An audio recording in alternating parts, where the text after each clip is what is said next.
JK Yadav Films present.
गेलिए पगली के याद में गल रे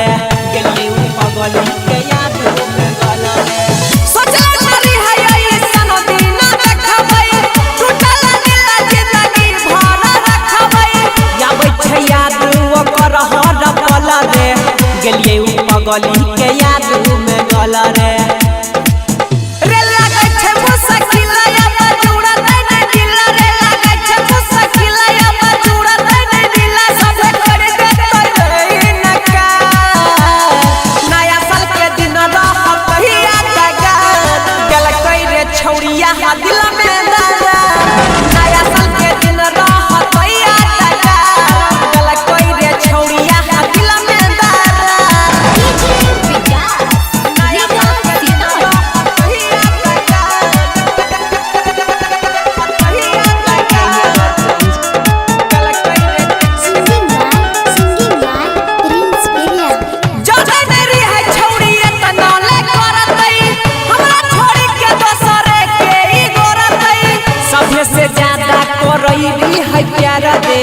कब किए कह देला कई बेकार रे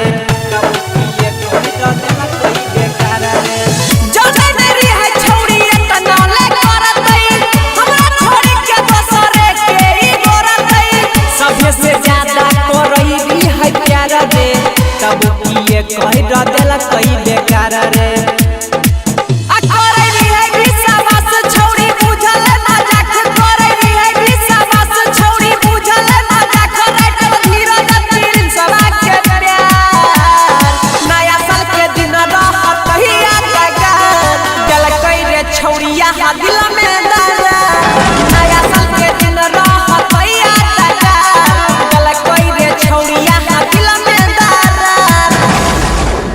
JK Yadav Films